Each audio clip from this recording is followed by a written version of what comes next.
உடல் பருமன் பிரச்சனையை தவிர்க்க மக்கள் தீவிரமாக முயற்சிக்க வேண்டும் என பிரதமர் மோடி வலியுறுத்தியுள்ளார்.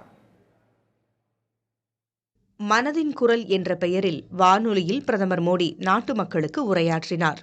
அதில் பேசிய பிரதமர், இந்தியாவில் தற்போது 8 ஒருவருக்கு உடல் பருமன் பிரச்சினை உள்ளதாக ஆய்வுகள் கூறுவதாக தெரிவித்தார்.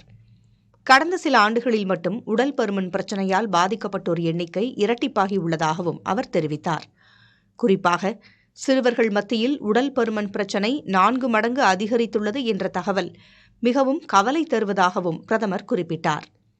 உடல் பருமன் ஆகாமல் தடுக்க மக்கள் முயற்சிகளை மேற்கொள்ள வேண்டும் என்ற பிரதமர், உணவுகளில் எண்ணெய் பயன்பாட்டை குறைக்க வேண்டும் என்றும் கேட்டுக்கொண்டார். மாதந்தோறும் சமையல் எண்ணெய் பயன்பாட்டை ஒவ்வொரு தனிநபரும் 10% அளவிற்கு குறைக்கவும் பிரதமர் யோசனை தெரிவித்தார்.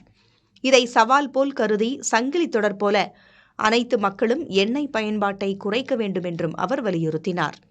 ஆரோக்கிய நாடாக உருவாக உடல் பருமன் பிரச்சினைக்கு தீர்வு காண வேண்டும் என்றும் பிரதமர் கேட்டுக்கொண்டார். உணவு பழக்கத்தில் சிறிய மாற்றத்தை செய்வதன் மூலம் நமது எதிர்காலத்தை நோயற்றதாக வலிமையானதாக மாற்ற முடியும் என்றும் பிரதமர் மோடி நம்பிக்கை தெரிவித்தார். பிரதமரின் உரைக்கு இடையே பேசிய பிரபல இதய மருத்துவர் தேவி ஷெட்டி, உடல் பருமன் என்பது நம் சமூகத்தில் மிகவும் கவலை கொள்ளத்தக்கதாக மாறி வருவதாக குறிப்பிட்டார்.